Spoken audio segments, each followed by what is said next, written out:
तो दोस्तों आज हम फिर से आपके लिए लेकर आए हैं देश दुनिया की सभी ताजा बड़ी खबरें। फटाफट एक एक कर विस्तार से आज आपको बताएंगे, तो वीडियो को अंत तक जरूर देखें। दोस्तों वीडियो बनाने में हमें काफी मेहनत लगी है, तो वीडियो को दिल से लाइक कर दें। जी दोस्तों, पहली खबर में आपको बता दें कि कृषि कानून को लेकर मोदी को लगा अमेरिका से बड़ा झटका। वाशिंगटन डीसी में अमेरिका के किसानों ने मोदी का किया विरोध, बढ़ गई भाजपा की मुश्किलें।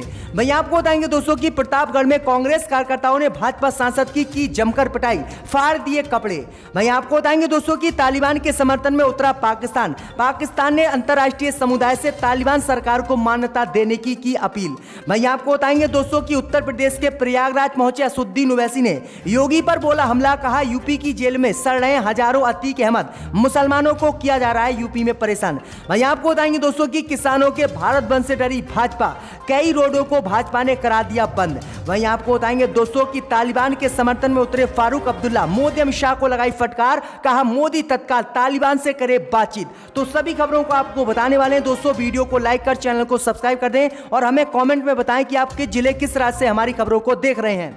इसी बीच में तो दोस्तों अगली खबर की ओर, तो कृषि कानून को लेकर मोदी को लगा अमेरिका से बड़ा झटका। अमेरिका में किसानों ने मोदी का किया विरोध। जी दोस्तों, आपको बता दें ये बड़ी खबर सामने निकल कर आई दोस्तों की कृषि कानून को लेकर प्रधानमंत्री मोदी को अमेरिका से बड़ा झटका लगा है और प्रधानमंत्री मोदी का अमेरिका में किसानों ने विरोध किया है, जिसके बाद भाजपा की मुश्किलें बढ़ गई हैं। दरअसल आपको बता दें कि वाशिंगटन डीसी में प्रधानमंत्री मोदी का तीखा विरोध किसानों ने किया है। किसानों ने कहा है कि प्रधानमंत्री मोदी को भारत में तत्काल तीनों कृषि कानूनों को वापस लेने चाहिए। अगर मोदी अमित शाह ने तीनों कृषि कानूनों को भारत में वापस नहीं लिए तो प्रधानमंत्री मोदी का आज भी हम विरोध प्रदर्शन करेंगे। दरअसल आपको बता दें कि कल प्रधानमंत्री मोदी वाशिंगटन डीसी में कार्यक्रम को संबोधित करने पहुंचे थे, लेकिन आपको बता दें कि कार्यक्रम को संबोधित करने से पहले ही प्रधानमंत्री मोदी का किसानों ने वाशिंगटन डीसी में घेराव कर दिया और प्रधानमंत्री गो बैक के नारे लगाए और जय जवान जय किसान के लोगों ने पोस्टर लिए हुए थे। तो ये बड़ी अपडेट आई दोस्तों की प्रधानमंत्री मोदी का वाशिंगटन डीसी में जबरदस्त विरोध किसानों ने किया है और किसानों ने साफ कहा है कि कृषि कानून को मोदी अमित शाह को वापस लेना ही होगा।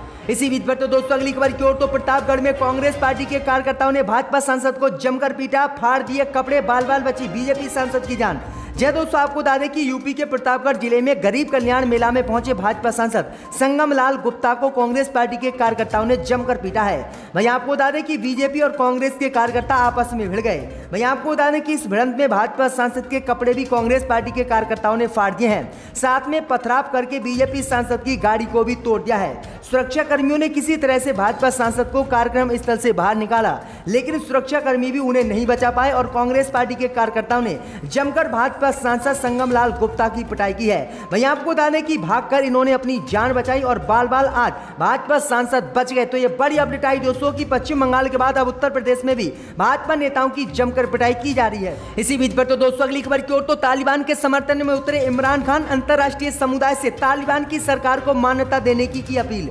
यह दोस्तों आपको बता दें कि पाकिस्तान के प्रधानमंत्री इमरान खान ने अफगानिस्तान में मानवीय संकट को रोकने के लिए अंतर्राष्ट्रीय समुदाय से तालिबान की सरकार का समर्थन करने का आह्वान किया है। इमरान खान ने संयुक्त राष्ट्र महासभा को संबोधित करते हुए कहा है कि अभी पूरे अंतर्राष्ट्रीय समुदाय को अफगानिस्तान पर सोचना चाहिए कि आगे अफगानिस्तान पर क्या स्टैंड लेना चाहिए। इमरान खान ने कहा है कि मेरी सभी दुनिया भर के देशों से यही अपील है कि अफगानिस्तान में तालिबान की सरकार को सभी दुनिया भर के देश मान्यता दे दें और वहां की सरकार बना दें। उन्होंने कहा है कि अगर अफगानिस्तान में तालिबान की सरकार को मान्यता नहीं दी गई तो तालिबान अन्य देशों पर हमला करेगा और फिर से आतंकवाद बढ़ेगा। इसलिए आतंकवाद को रोकने के लिए दुनिया भर के देश तालिबान की अफगानिस्तान में सरकार को मान्यता दे दे। तो ये बड़ी अपडेट आई दोस्तों की पाकिस्तान ने ये बड़ी मांग दुनिया भर के देशों से कर दी है।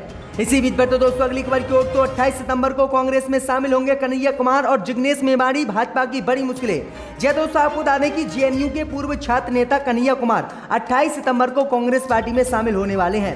वहीं आपको बता दें कि इसके अलावा गुजरात के निर्दलीय विधायक जिग्नेश मेवाणी भी कांग्रेस पार्टी में शामिल होंगे। सूत्रों के अनुसार कन्हैया कुमार और जिग्नेश मेवाणी 28 सितंबर को कांग्रेस पार्टी में शामिल हो सकते हैं। वहीं आपको बता दें कि राहुल गांधी से दोनों ही नेताओं ने बीते दिनों मुलाकात की थी। वहीं आपको बता दें कि राहुल गांधी चाहते हैं कि कांग्रेस पार्टी में अब युवा चेहराओं को मौका दिया जाए और युवाओं को शामिल किया जाए। तो ये बड़ी अपडेट आई दोस्तों। इसी बीच पर तो दोस्तों अगली खबर की ओर, तो ममता बनर्जी ने बीजेपी कार्यकर्ता के सबकी मरे कुत्ते से की तुलना, भड़की भाजपा। जय दोस्तों, आपको बता दें कि बंगाल की मुख्यमंत्री ममता बनर्जी के एक बयान को लेकर बीजेपी भड़क गई है। ममता बनर्जी ने एक जनसभा में बीजेपी कार्यकर्ता के सबकी तुलना कुत्ते के सबसे कर दी है। इस पर बीजेपी ने कड़ी प्रतिक्रिया जताई है। बीजेपी नेता अमित मालवीय ने ट्वीट कर ममता के इस बयान को बेहद असंवेदनशील बताया है। तो ये बड़ी अपडेट आ रही है। इसी बीच पर तो दोस्तों अगली खबर की ओर तो प्रयागराज में बोले असदुद्दीन ओवैसी, यूपी की जेलों में सड़ रहे हैं हजारों अतीक अहमद। जी दोस्तों, आपको बता दें कि उत्तर प्रदेश में अगले साल होने वाले विधानसभा चुनाव को लेकर आज असदुद्दीन ओवैसी प्रयागराज पहुंचे। प्रयागराज पहुंचकर असदुद्दीन ओवैसी ने अतीक अहमद का समर्थन किया। ओवैसी ने कहा कि अतीक अहमद सिर्फ एक नहीं बल्कि यूपी में हजारों अतीक अहमद हैं जो कि जेलों में सड़ रहे हैं। असदुद्दीन ओवैसी ने हाल ही में यूपी एटीएस द्वारा गिरफ्तार किए गए मौलाना कलीम सिद्दीकी का भी जिक्र किया। असदुद्दीन ओवैसी ने कहा है कि बीजेपी और आरएसएस सहित एसपी और कांग्रेस के नेता मेरे पास व्हाट्सएप मैसेज करते हैं और मुझसे पूछते हैं कि ओवैसी साहब कलीम पर आप कब बोलोगे।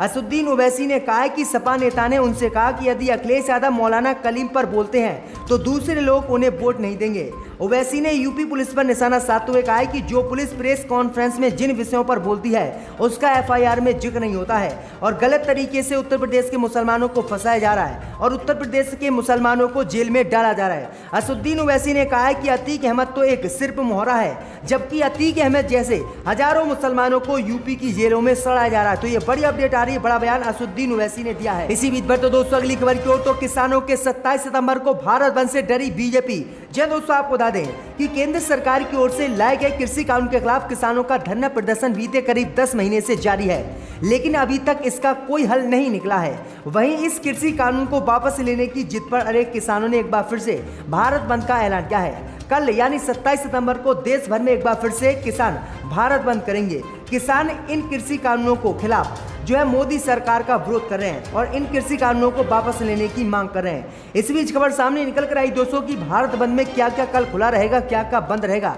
वो आपको बता दें। दरअसल आपको बता दें कि अस्पताल, मेडिकल शॉप, दुकानें, एम्बुलेंस सभी चीजें खुली रहेंगी।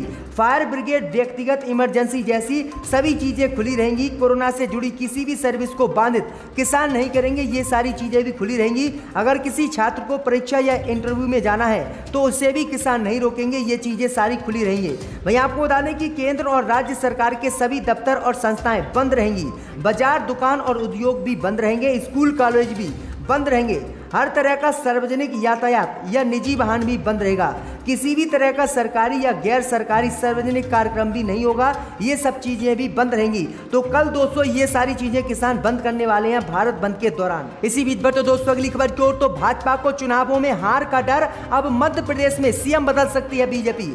जी दोस्तों, आपको बता दें कि अगले साल उत्तराखंड, गुजरात, यूपी, पंजाब समेत कुल 5 राज्यों में विधानसभा चुनाव होने हैं। उसके बाद कर्नाटक में भी विधानसभा चुनाव होने हैं। ऐसे में अब भाजपा लगातार अपनी सियासी जमीन को मजबूत करने में लगी हुई है, क्योंकि भाजपा को डर है कि कहीं वो इन विधानसभा के चुनाव में हार न जाए। इस बीच खबर सामने निकल कर आई दोस्तों कि गुजरात सहित कई राज्यों में बीजेपी ने मुख्यमंत्री को बदला है। इस बीच खबर सामने निकल कर आई दोस्तों कि अब मध्य प्रदेश में बीजेपी मुख्यमंत्री बदल सकती है।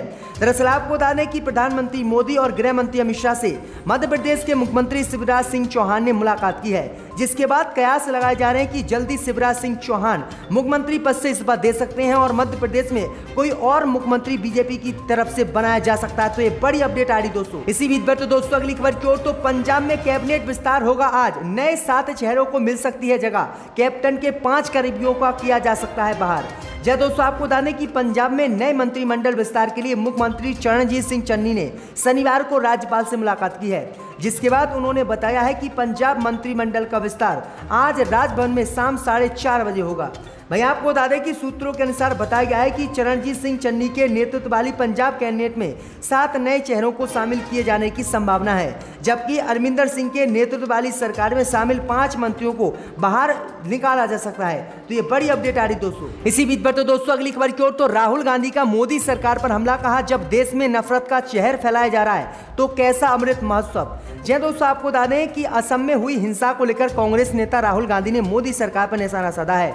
राहुल गांधी ने कहा है कि जब देश में नफरत का जहर फैलाया जा रहा है तो कैसा अमृत महोत्सव है, अगर सबके लिए नहीं है तो कैसी आज़ादी है।